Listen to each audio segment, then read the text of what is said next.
para tu negocio.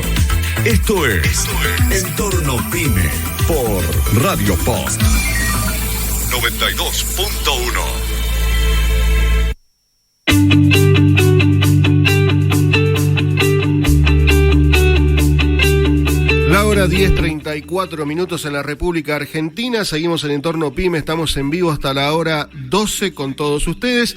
Bueno, el momento ha llegado de esta entrevista que personalmente, lo debo confesar, es un momento muy agradable para mí. Hace muchos años que sigo al doctor Andrés Panasiuk, desde que empecé a trabajar en muchos temas relacionados con la comunicación, con la economía, con las finanzas personales, hace muchos años, que leí su primer libro, o su libro más vendido, el bestseller de Cómo llego a fin de mes, y para mí es un placer enorme recibir a el escritor, conferencista, comunicador social. Es muy reconocido por haber enseñado principios de alfabetización financiera a más de 21 millones de personas en todo el mundo. Fundador del Instituto para la Cultura Financiera y de la empresa Northwise, ha sido distinguido por su labor educativa en medios como, por ejemplo, la CNN, Univision, el Miami Herald, entre muchos otros medios de comunicación. Andrés Panasiuk, ¿cómo le va? Bienvenido a Entorno Pyme, a Radio Post, a la República Argentina. ¿Cómo está usted? ¿Qué tal, Gabriel? Gracias por la oportunidad de la entrevista. Yo estaba pensando de que nadie es profeta en su propia tierra, ¿no? Cierto, ¿no? Es interesante que este argentino anda dando vueltas por todo el mundo y la verdad es que no hemos hecho muchas cosas en el país. Pero bueno, me da mucho gusto, para mí es un honor estar contigo en Radio Post. Usted es argentino, vamos a empezar por ahí, tal como lo dijo, sí. y hace muchos años que ya está por los Estados Unidos, ¿cierto? Sí, yo nací y crecí en Buenos Aires y salí cuando tenía 22 años de edad, ¿no? Esto es hace como 40 años atrás. Me fui a Chicago a estudiar comunicación social, justamente, con un énfasis en radio y televisión. Sí. Y trabajé en una emisora de radio y fui el gerente de una emisora allá en la ciudad de Chicago, ¿no? Y ahí es donde comenzó mi interés en ayudar a la gente con el tema de llegar al final del mes. Porque me di cuenta que trabajamos mucho y nos queda poco, ¿no? Claro, ¿no? Y es un tema que estimo que es muy recurrente, lo debe ser en Estados Unidos, pero casi en América Latina en general, en esto de pensar la pregunta de su libro, digo, ¿no? Encontrar la respuesta de cómo llego a fin de mes. Y usted allí da bastantes técnicas como para lo que hoy nos pasa a los argentinos, hoy por hoy, ¿no? Con todo el problema de inflación y demás, con salarios muy bajos. Sí. ¿Cómo hacemos para llegar a fin de mes? ¿Cuáles son sus consejos prácticos para esto?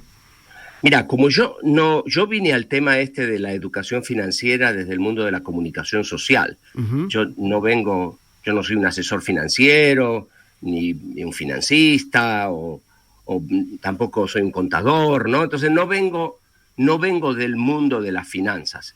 Eso yo creo que me jugó a favor, claro. Porque cuando me senté a hacer el trabajo de investigación para escribir Cómo llego a fin de mes, que dicho sea de paso, esta es la nueva versión. Hay una nueva versión que acaba de salir del 25 aniversario de Cómo llego. ¿Sabes qué? Cuando yo me senté a hacer el trabajo de investigación, porque sabía muy poquito del tema, me tomó como 3 años y medio el descubrir dónde está pero realmente, de verdad, sí, la cosa al momento de manejar exitosamente el dinero en la casa o en la empresa, ¿no? Sí, entonces, porque esto da para ambos lados, digo, ¿no? Tanto en nuestra casa como en nuestro negocio, en nuestro emprendimiento, en nuestra empresa. Sí, entonces yo descubrí algunas cosas medias locas. Creo que esa es la razón por la que Cómo llego a fin de mes es el libro, yo creo, es el libro más usado en Latinoamérica, en las escuelas públicas de nuestros países y en las universidades también.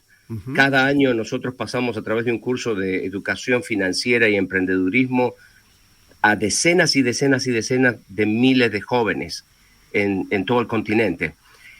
Pero mira, me preguntabas el tema ¿no? De dónde está el asunto para llegar al final del mes. Uno de los grandes descubrimientos que yo tuve es que cuando hablamos del manejo del dinero, tanto en la casa como en la empresa, enfocarnos en el ser es más importante que enfocarnos en el hacer. El hacer es importante, por supuesto, porque si no hacemos ciertas cosas, de nada sirve que las sepamos, ¿no? Claro. Pero va más allá de saberla. Tiene que ver con un cambio de carácter, un cambio de quién soy yo. Porque quién soy yo determina cómo yo pienso.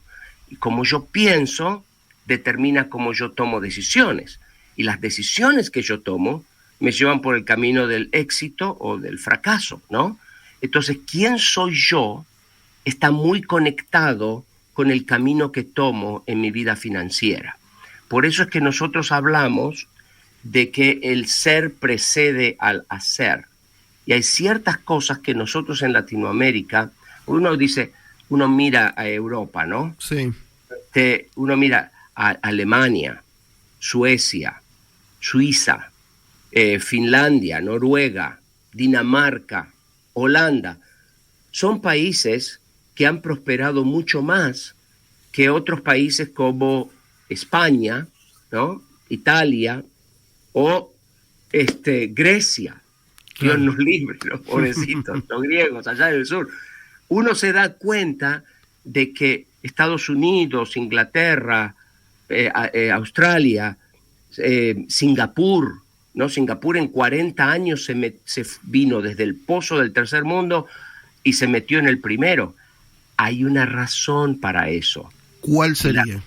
Mira, la razón tiene que ver con esto de el carácter, de quién soy yo. Uh-huh. Por ejemplo, la riqueza no tiene que ver con tu salario. A ver, eso es interesante. Sí, no tiene que ver con tu salario. Tiene que ver con la acumulación de recursos. Hay dos investigadores muy importantes en Estados Unidos, uno de apellido Stanley y el otro Danko, escribieron un libro muy, muy lindo que se llama El millonario de la puerta de al lado, The Millionaire Next Door. Y ellos explican cómo es que los millonarios viven en Estados Unidos, ¿no? Pero ellos dicen, Stanley y Danko dicen justamente esto, de que la riqueza no tiene que ver con el salario que uno tiene, tiene que ver con la acumulación de recursos. Puede que yo tenga un salarión así de grande, pero si yo me estoy gastando cada peso que tengo encima, entonces yo no soy rico, yo solamente me estoy dando la buena vida. Claro. Entonces es muy importante en la vida tener una serie de actitudes que me van a llevar a la acumulación de recursos. Eso se llama movilidad ascendente. Y nuestros padres y nuestros abuelitos tenían movilidad ascendente. Y nosotros la estamos perdiendo. En realidad, esta parece ser la primera generación en la que nuestros hijos van a ser más pobres que los padres. Y no estoy hablando solamente en Argentina, estoy hablando también en los países desarrollados y ricos del mundo. Y la razón tiene que ver con justamente una serie de cosas que nos han estado diciendo y que nosotros hemos comprado, y entonces eso nos crea problemas, ¿no? Claro. Entonces, bueno, mira, yo descubrí una serie de principios que los llamamos los principios P, que son principios universales, atemporales, interculturales, que son verdad en cualquier tiempo y en cualquier país, ¿no? En cualquier cultura, y que te llevan naturalmente por el camino de la prosperidad integral. Y si vos tenés cómo llego a fin de mes, vos sabés que nosotros comenzamos el libro explicando estos 7 principios P, ¿no es cierto? Exactamente, sí. Ya, cuando los abrazamos, entonces nos va bien. Mira, la crisis del país, las crisis económicas del país, bueno, nos patean en contra, ¿no? Sí, constantemente. Pero yo creo que uno puede crear una burbuja de prosperidad integral alrededor de la familia de uno. Yo no necesariamente tengo que ir por el camino que va el país. Y esto yo lo he visto, mira, tengo 3 millones de kilómetros recorridos en 52 países en los últimos 25 años. Y nosotros hemos servido a la gente en los países más ricos del mundo y también en los más pobres del mundo, ¿no? Acabamos de abrir hace un par de años atrás un trabajo en Nepal, que es el país más pobre del mundo. Tengo 6 oficinas en la India, en la China. Nosotros, mi esposa creció en el África, ¿no? Nosotros sabemos las dificultades que trae la pobreza, pero conocen no la pobreza necesariamente yo tengo que vivir mal. Perdón. Digo que conocen del tema de pobreza y de todo lo que esto significa caminando el terreno, digamos, ¿no? Habiendo caminado el terreno. Claro. Nosotros visitamos lugares del mundo donde existen proyectos de transformación social y proyectos de transformación comunitaria, ¿no? Entonces, no necesariamente tenés que vivir mal. Quizás vas a vivir sin lo que te gustaría tener. Porque, mira, yo crecí en un barrio en el oeste de la ciudad de Buenos Aires, ¿no? Sí.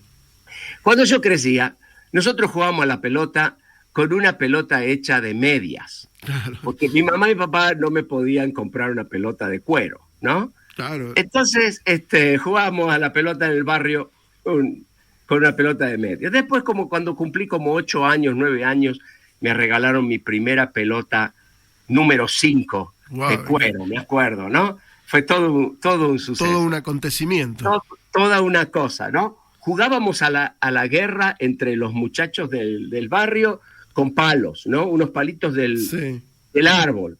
Rompíamos unas ramas y con eso ahí andábamos jugando a eso, ¿no? Ok, ¿sabes qué es lo que pasa? Yo crecí y yo la verdad es que tuve una infancia feliz. Porque mis padres me amaban, yo tenía un buen entorno, el barrio de pronto no tenía mucho dinero, pero era un barrio seguro, donde los vecinos, 90% de italianos, ¿no? Donde los vecinos se conocían unos a otros y vivíamos en un buen ambiente. Yo nunca supe cómo vivían los chicos de Barrio Norte. Claro. Porque la clase media argentina, por lo menos en esa época, era tan grande que uno vivía ahí adentro, en esa burbuja, como una pecera, ¿no? Claro. Yo no sabía cómo vivía la gente del norte de Buenos Aires, los ricos de Buenos Aires. Entonces yo no tenía ningún problema. El día de hoy, todos los chicos tienen acceso a un teléfono. Eso le iba a decir. Y con ese teléfono ellos ven lo que no tienen. Lo cual, y se amargan. Claro, lo cual hace que la frustración sea muy grande, digamos, ¿no? Y muchas veces todo esto deriva a otras cuestiones sociales más grandes, digamos, el querer acceder a algo que uno no puede, pero que sí ve que el otro lo tiene. Exacto, entonces la presión social el día de hoy es mucho, pero mucho mayor que la presión social que nosotros sentíamos hace 40 años atrás. Claro. En Buenos Aires, ¿entendés? El día de hoy los chicos todos ven, ¿no? Por dónde viajan, los ricos y cómo es que viven y las cosas que ellos no tienen. Y entonces la gente se empieza a sentir esta sensación, ¿no? De que me falta algo y yo debería tratar de tenerlo. Y entonces para eso nos metemos en deudas, entramos a comprar cosas que no necesitamos con dinero que no tenemos. ¿no? Entonces, eso le iba a decir nos metemos en problemas. Claro, le iba a consultar esto justamente, ¿no? Que en un país como Argentina, digamos, ¿no? Que tal vez usted lea las informaciones y las cosas de lo que constantemente en los últimos años estamos viviendo los argentinos, donde la inflación constante, donde todo la falta de trabajo. ¿Cómo podemos planificarnos financieramente sin caer en esta frustración que estamos hablando, ¿no? Y todo esto creo que debe tener una forma de cómo lo pensamos, cómo lo encaramos. Sí, mira, un par de cosas, ¿no? En primer lugar, yo estoy muy contento de que el país está entrando en un proceso en el que están bajando el nivel de inflación, porque una alta inflación trae un alto nivel de estrés. Alta pobreza, seguro. Altos niveles de estrés, ¿no? Y una descapitalización, te descapitalizas, te desangras económicamente. Claro. Y tienes que tener como una maestría en administración de empresas para poder manejar tu final. Todos los argentinos son expertos. Somos expertos. En todo. Puntualmente. Sí, los expertos en supervivencia, no en el mundo. Eso, exacto. Por eso nos reconocen. Sí, eso es terrible, ¿no? Ese tipo de políticas económicas nos ha hecho muy, pero muy mal. Ahora que ya viene una economía un poco más tranquila, hay que cambiar el chip, hay que cambiar el software, hay que cambiar la forma de pensar, y porque ahora vas a poder planear mejor más para adelante. Por otro lado, mira, yo creo que uno debe concentrarse en la experiencia de vida que uno tiene y no tanto en la cantidad de bienes que uno posee. Claro. Sí, hay una filosofía que nos hizo muy mal desde los años 70 para acá, que se llama el materialismo, ¿no? Y el materialismo nos dice que las cosas te van a hacer feliz, ¿no? Que cuanto más tenemos, más felices somos. Más felices somos. Y mira, y el materialismo está metido en toda la publicidad, porque justamente esa es la meta de las oficinas de mercadeo, ¿no? Claro. De mercadotecnia. Es decirte que lo que tenés no sirve para nada y que tendrías que tener esta otra cosa para ser más feliz, ¿no? Claro, que vale el doble y que uno piensa cómo hago para llegar. Exacto. Y eso es una gran falacia. Yo creo que uno debería enfocarse en crear una buena experiencia de vida. Nosotros hablamos de prosperidad integral, prosperar en todas las áreas de la vida. Equivale al concepto del bienestar, de estar bien. Y entonces tratar de vivir en un lugar económico en el que nosotros podemos funcionar. Mira, nosotros hubo una época, por ejemplo, en la vida de nuestra familia, en la que nosotros no podíamos pagar un alquiler, ¿no?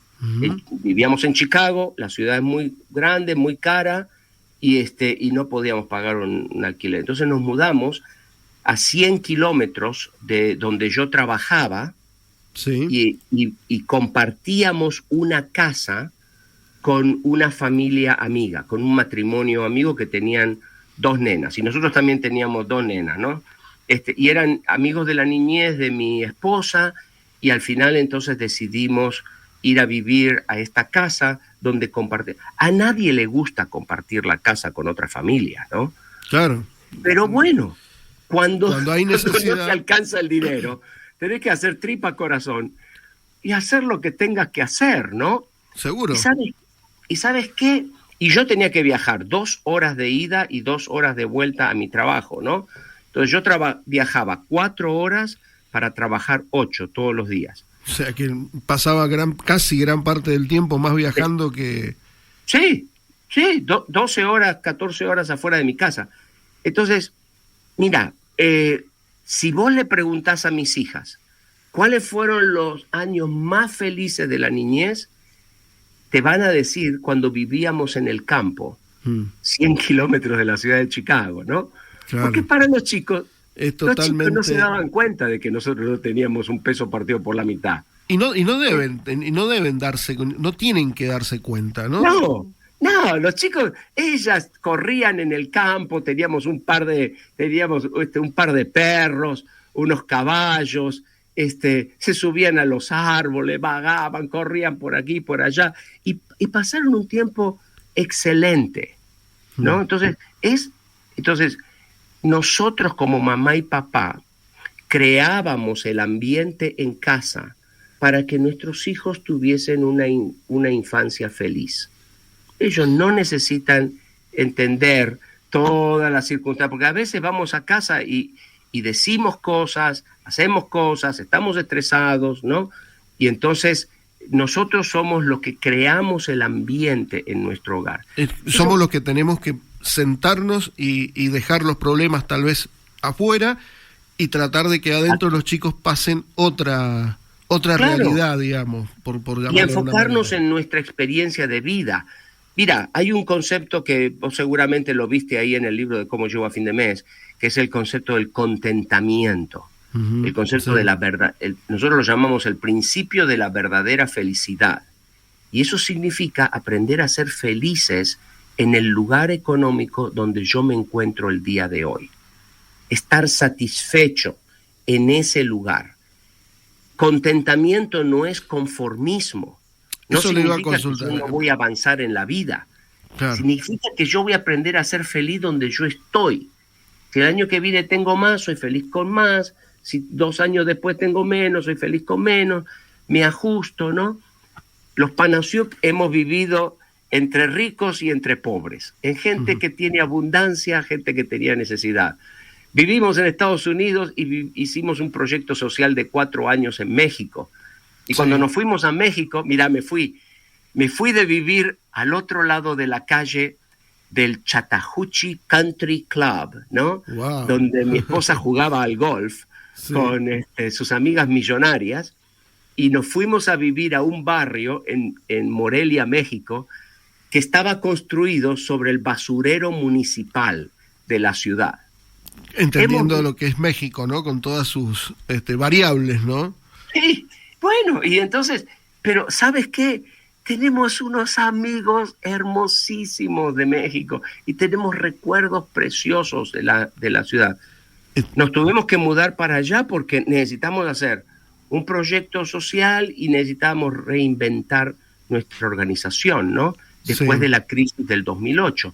Y bueno, cuando te viene una crisis como la que nos agarró a nosotros en el 2008 en Estados Unidos... Fue muy, muy picante, muy fuerte. Muy fuerte. Nosotros tuvimos que agarrar todo lo que teníamos, subirlo a un camión y mudarnos un par de miles de kilómetros al sur, cruzar la frontera. Mientras los mexicanos cruzaban para acá, nosotros cruzábamos ustedes iban para el otro lado. Sí. Y bueno... Sí. Pero aprendimos a ser felices en todas las circunstancias. Y todas estas enseñanzas, todas estas vivencias suyas son las que de alguna manera transmite en todas estas conferencias que da por el mundo, como una de las últimas que ha estado, creo que ha sido en Guatemala hace un par de días Acabo atrás. de estar, sí, en la Feria Internacional del Libro en Guatemala. Sí. Todo esto lo que usted transmite y cómo recepciona, cuál es la recepción que va teniendo en la gente cuando... Por ahí escuchamos esto, ¿no? Que nos acaba de decir, tenemos que vivir contentos o tenemos que estar satisfechos con lo que vamos teniendo. Sí, el último día de vida, lo más importante no va a ser qué grande era tu casa o qué moderno era tu auto, qué tan rápida era tu computadora, o los países donde viajaste. Claro. El último día de vida, lo más importante para vos va a ser, he amado, he sido amado, ¿no? Sí. Y estoy dejando un legado para mis hijos, para mis nietos, para mi comunidad. Entonces, eso de la acumulación. Entonces, enfocarnos en eso, ¿no? Entonces, con el tema de los principios P, ¿no? Uno tiene que ser ciertas cosas. Volviendo a la pregunta original, ¿no? ¿Cómo llegamos al final del mes? Uno tiene que ser ciertas cosas. Tiene que ser ordenado, tenés que ser paciente, tenés que ser perseverante, tenés que ser íntegro, tenés que ser previsor, tenés que tomar responsabilidad personal por tus finanzas, tenés que disfrutar del contentamiento, y entonces eso te va a llevar a poder implementar ciertas herramientas que te van a ayudar a tener una vida mejor. Estoy mirando en su página web los libros que ha escrito en los últimos tiempos, los últimos años, que van desde títulos a decisiones que cuentan, un equipo ganador, que es uno de los últimos, ¿no? O si no, sí, un equipo ganador es el dinero en el matrimonio, ¿no? Sí. Yo sé que en Argentina problemas de dinero en el matrimonio no hay, ¿no? Uh-huh. No sé si lo van a usar, pero en otros países sí. En otros países puede ser que sí, ¿no? Secretos para usar el dinero, digo, una amplia cantidad de libros que realmente dejan parte de sus enseñanzas de las que estamos escuchando, de lo que nos está hablando. ¿Cómo salgo de mis deudas? Otro de sus libros, que tiene una presentación a como tenía en su momento, cómo llego a fin de mes, ¿no? Sí. Bueno, la verdad que, doctor, es un placer conversar con usted. Estaríamos muchos minutos más charlando de todo esto que va más allá de las enseñanzas técnicas, va en la enseñanza de vida, ¿no? De la vida que a uno ha recorrido y que lo transforma en experiencia y de esa manera lo vuelca hacia los demás, como lo ha estado haciendo en los últimos 25 años. Sí, Gabriel, sí, nosotros, mira, siempre decimos que más que enseñarle a la gente a manejar el dinero, le enseñamos a la gente a manejar la vida. Cuando manejamos la vida bien, el dinero se ajusta y nosotros en general tenemos una mejor experiencia de vida. Entonces, bueno, de eso vamos a estar hablando en agosto. Vamos a estar hablando el 13 de agosto a las 17:30 horas en la legislatura de la ciudad de Buenos Aires, ¿no? Bueno, yo me sorprendí de que me invitaran. Alguien se enteró por ahí de que yo iba a estar y yo estamos de vacaciones, ¿no? Con la familia. Va a estar de vacaciones por Argentina. Sí. Bueno, y entonces vamos a estar ahí compartiendo en Buenos Aires. Un buen momento también como para que se acerque a Mendoza y compartamos algunos vinos. Bueno, si me invitan voy. Nosotros decimos, ¿no? El que se va sin que lo echen, vuelve sin que lo llamen. Así que si no me echan los mendocinos, yo vuelvo. Si me invitan, voy. Va a ser un placer poder invitarlo y tenerlo por estas tierras. Doctor, bueno, entonces el 13 de agosto en la legislatura de la ciudad de Buenos Aires, allí va a estar haciendo la presentación del libro ¿Cómo llego a fin de mes? Sí, señor. Tal cual. Sí, lo van a declarar de interés municipal. Muy bien. Así que estoy muy agradecido con eso porque, como te decía al principio, ¿no? Nadie es profeta en su propia tierra. Exactamente, pero bueno, el momento ha llegado, va a llegar y seguramente va a ser muy, muy gratificante para usted. Doctor, muchísimas gracias por atendernos en esta semana, en esta mañana de sábado, sabiendo que ha estado con muchas actividades por allí por Guatemala y su amplia agenda, brindarnos estos minutos, ha sido muy grato poderlo tener. Un honor. Muchísimas gracias. Que pase buen día y gracias nuevamente. 11 horas, 1 minuto. Bueno, así pasó esta charla que prometíamos ya desde hace unos días atrás con el doctor Andrés Panasiuk, donde nos ha dejado varias referencias, varias enseñanzas de cómo llegar a fin de mes. Una de las grandes preguntas que nos hacemos los argentinos constantemente, pero también parte por el lado de cómo debemos enfrentar nuestras finanzas personales, que no solamente es la que tenemos en la casa, sino que también esto lo podemos de alguna manera también llevar a nuestro emprendimiento, a nuestra empresa. Así que bueno,